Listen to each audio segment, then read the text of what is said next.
On Showbiz tonight, Incredibles 2 is indeed an incredible movie. It's on the verge of becoming a $2 billion movie. Disney's Pixar superhero sequel hit the $1 billion mark globally, making it the 7th animated title and the 36th film ever to reach that milestone. What's happening to Demi Lovato? The singer is set to leave hospital after overdosing. The question next to her is whether to check into rehab or just go home. Also tonight, we are counting down to the #1 box office movie of the week. All that and more coming up on Showbiz tonight. Hello everyone, welcome to Showbiz Tonight, a brand new show from all of us here at Derana 24/7. Every Sunday night after our primetime news, first at 9, I will be in your living rooms to tell you all about the movies. I'm your host Mahieash Johnney, and in the next 30 minutes I will take you through everything you need to know from Hollywood. We will do all that while counting down to the #1 box office movie in the world right now. What's in, what's out, and what's making it big. All that's coming up on Showbiz tonight.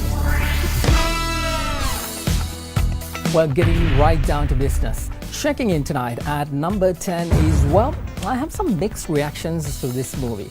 The First Purge. James DeMonaco's Purge series is promised around an annual 12-hour period in which crime, including murder, is legal.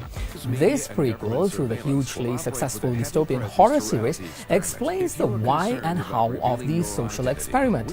Devised by Dr. May Updale, played by the beautiful Marissa Tomei, who declares her interest as psychological rather than political, the controlled experiment is quickly co-opted by a ruling right-wing political party New Founding Fathers chief of staff into a chilling evening of sanctioned ethnic cleansing. In its 4th week, The First Purge has managed to rake in $111 million in the box office since its release. It's doing okay, as the budget for the production was around $13 million. Well, at number 9 tonight is the blockbuster Skyscraper, starring Dwayne "The Rock" Johnson. Former FBI agent and amputee Will Sawyer, played by Dwayne Johnson, is hired as security consultant for a state-of-the-art Hong Kong skyscraper called The Pearl. But when the Mile High Fort Knox is attacked by terrorists, Will's family is trapped above a blazing fire on the 96th floor, with Will himself framed for the raid. And those wife and kids ain't gonna save themselves, you know. Making a very cool $59 million since its release just 3 weeks ago. Here's a look at the Skyscraper. Okay, don't shoot. Turn around.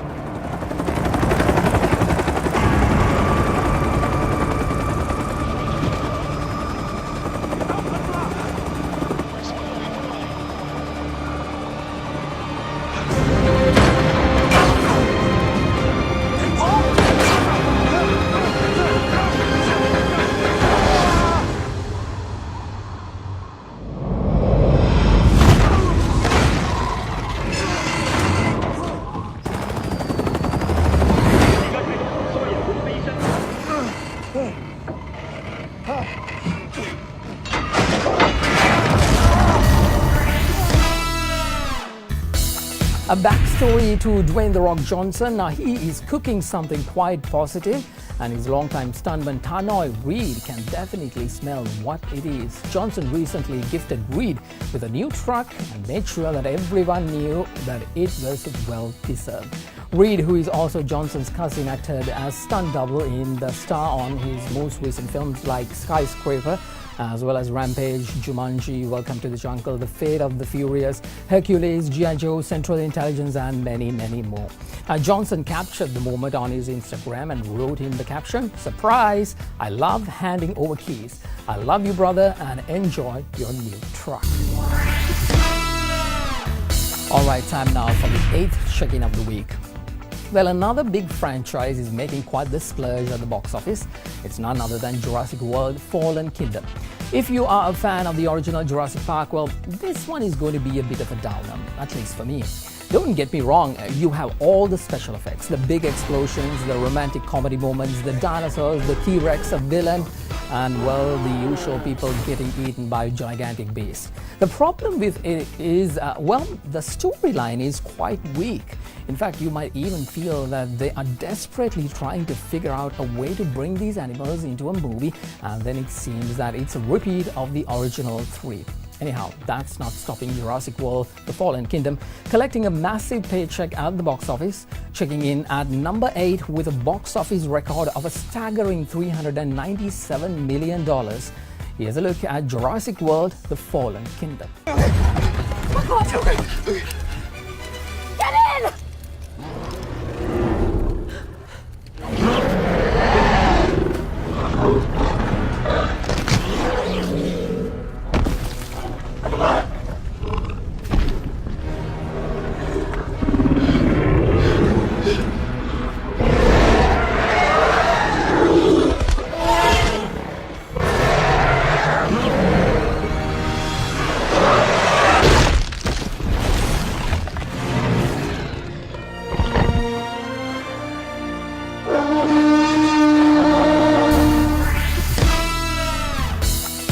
It makes you wonder why they took so long to make a sequel. After an amazing opening run and a sustained tail, The Incredibles 2 is now sitting at an estimated $1.2 billion in terms of its global box office stake.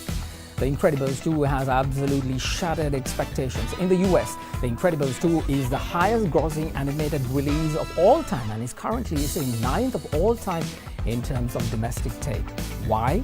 Well, there appears to be a number of mitigating factors. The movie is good, according to most reviews, which has resulted in long tail of audiences and solid word of mouth. Superheroes are hot right now, and Incredibles 2 is a movie parents can take their superhero-loving kids to watch. There's also that crossover, the nostalgia factor. The first Incredibles movie was released 15 years ago, and you best believe adults are going to cinema to watch the sequel to what many believe is Pixar's best cinematic release, and that is why Incredibles 2 is our 7th box office movie of the week. When did this start happening? Since Helen got the job. I assume she knows. Are you kidding? I can't tell her about this. Not while she's doing hero work. Girl, come on. Leave the saving of the world to the men? I don't think so. I've got to succeed so she can succeed, so we can succeed. I get it, Bob. I get it. When was the last time you slept? Who keeps track of that? Besides, he's a baby. I can handle it. I got this handled. So, you good then? You got everything under control, right? What the? Cookie. Cha-cha want a cookie? Num-num cookie. Cha-cha want a num-num. Num-num cookie. Cookie. You're not. Cookie. Oh my God! Cookie. Wow. Okay. Okay. So he can still hear you From the other dimension, yeah.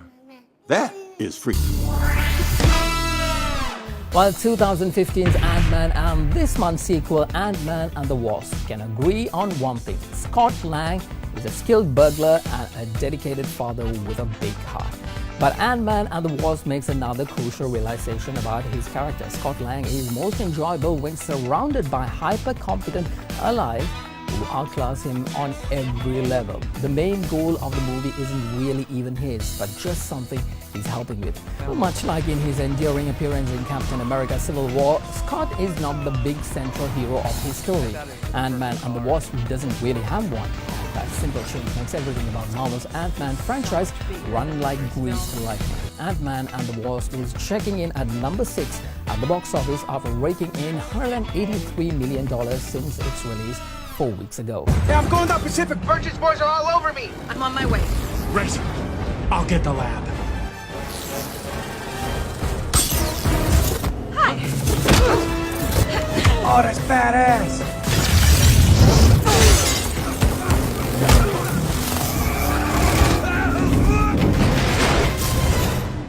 Nice.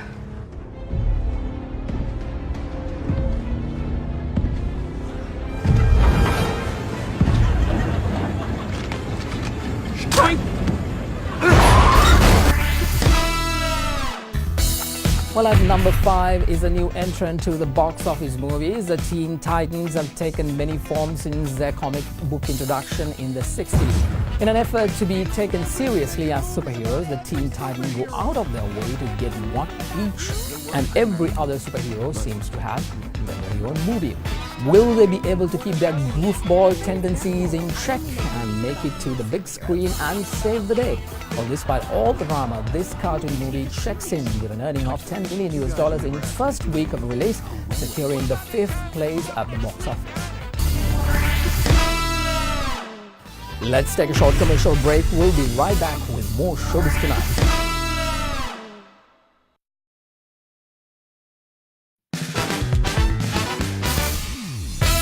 Well, time now to check in with some news from Hollywood. Good news to report on Demi Lovato. She is doing a lot better and the plan is for her to get out of the hospital this week. But she is now faced with a decision: go to rehab or lose a lot of the people close to her. Sources with first-hand knowledge tell reporters Demi has stabilized from her overdose, an odd that was so bad she was in danger of dying, and her team is making plans to send her to rehab. The decision is ultimately Demi's, and we are told the people closest to her, along with some of the people who work for her, are going to draw a line in the sand: either go to a facility for help or lose our number. Singer Michael Bublé is a father of 3. The 42-year-old singer and his wife Luciana Lopilato have welcomed baby number 3. The newborn's name is Vida Amber Betty Bublé. Lopilato announced the arrival of their first daughter. The pair already have 2 sons, 4-year-old Noah and 2-year-old Elliot. The grooving chief is back in the news again. President Barack Obama was feeling himself at Beyoncé and Jay-Z's concert at Maryland on Saturday night. He and wife former First Lady Michelle Obama were spotted dancing along to the concert from a box in the stadium. Video from the concert shows the former porter throwing his hands in the air as his better half grooves to the music not far away. Alright, time to get back to the movies. The top 5 movies in the world coming right up at number 4 this week is one of my favorite, another sequel as you guessed in a movie franchise. This time it's Hotel Transylvania 3, The Summer Vacation. Though Adam Sandler's Dracula seems content running Hotel Transylvania, his daughter, Mavis, played by Selena Gomez, not her best work, has indeed decided her dad deserved a vacation and so books a surprise cruise to the Bermuda Triangle for him and for the whole monster crew. Drac is also in the market for a girlfriend and so has downloaded the dating app Zynga in the hope of finding a date. Check it out. Welcome aboard Gremlin Air. Ladies, I beg of you. Tell me where we're going! I've taken care of everything. Ladies and gentlemen, for your safety, please unbuckle your seatbelts. In the likely event we experience a sudden drop in cabin pressure, oxygen will be provided. Can I stow that for you, sir? All right, thanks. Lucky. That would be lovely. I'm gonna go check on you-know-who. I'll be right back. I have to go to the bathroom. Hey, where are you? We're almost there. Tinkles? Why are we on the plane? We can fly, you know. You've been so stressed out lately. It's time for you to relax. Hey. Now isn't that better? Oh, yes. So relaxed. Okay, folks, you're free to move about the cabin as we have started our descent. Well, this week's number 3 is another sequel, Equalizer 2. Believe it or not, Denzel Washington has never made a sequel. Inside Man never led to Inside Men. Training Day, for obvious reason, didn't make it beyond graduation, and despite appearances to the contrary, the taking of Pelham 123 was not a follow-up to the previous 122 films in the Pelham series. Denzel Washington might be the best actor working today. Every film he appears in usually ends up interesting in spite of so many factors working against it.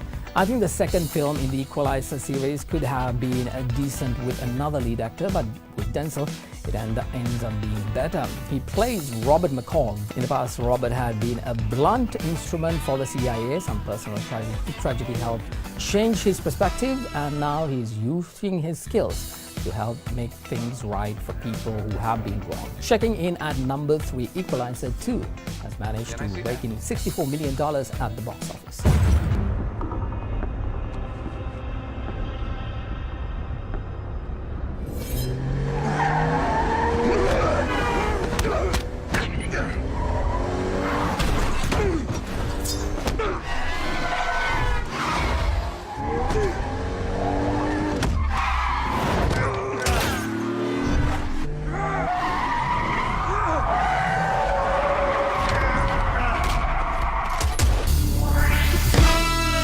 Alright, time for one of my favorite movies, and yes, you guessed it right, it's another sequel too.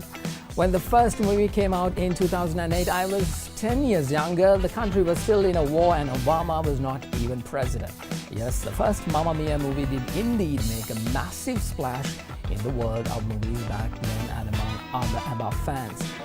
Fast forward 10 years and we have its sequel, Mamma Mia 2. Here we go again. This slick sequel delivers sharp one-liners, joyously contrived plot twist and an emotional punch that left many critics reeling. While in the 1979 sequences, Lily James plays the young Donna graduating from Oxford before heading off on an endless holiday where she will try on a pair of dungarees and a trio of handsome suitors. Meanwhile, in the present, Amanda Seyfried Sophie is striving to fulfill her mother's vision. She had a dream with the newly renovated Hotel Belladonna while wrestling with the prospect of history repeating itself on the idyllic island. Cashing in a resounding $70 million at the box office since its release just 2 weeks ago. This is Mamma Mia 2. Here we go again, our number 2 movie of the week. Anybody could be that guy. Night is young and the music's high. Hear the bit of rock music, everything's fine. You're in the mood for a dance. And when you get the chance, you are the dancing queen. Young and sweet, only 17. Dancing queen, feel the beat from the tambourine. Oh yeah, you can dance, you can jive, having the time of your life. Ooh, see that girl, watch that scene, digging the dancing queen.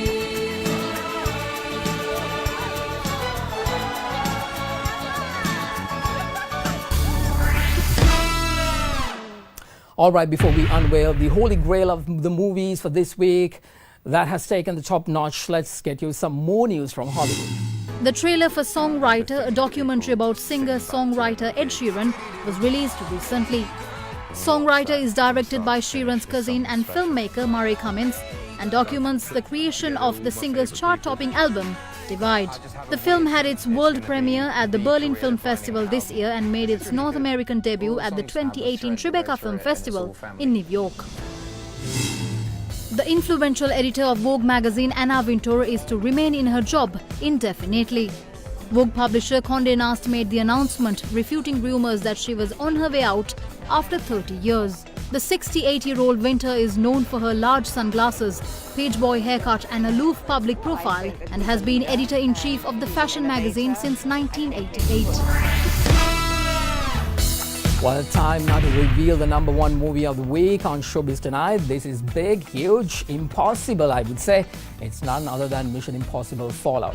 Mission Impossible Fallout has the best critical approval of Tom Cruise's entire career, better even than the 3 films that scored him Oscar nominations and his second highest box office opening ever, just under 2005's War of the World. Mission Impossible had a stuntman, though you rarely saw him on the screen.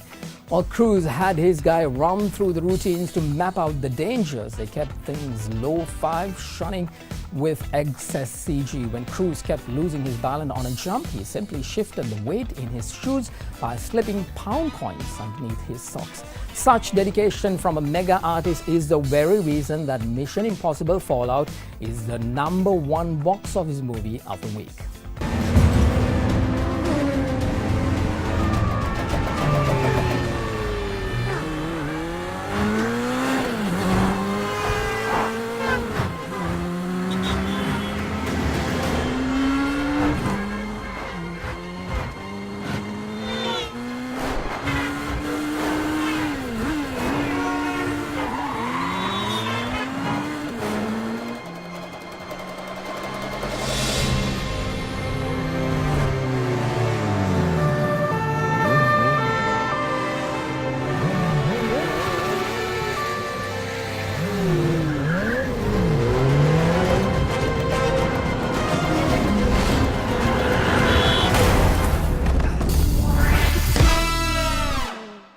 Well, that's our show. Hope you enjoyed. We'll see you again next Sunday at 9:30 p.m. I'm Mahieash Johnney. Have a good night.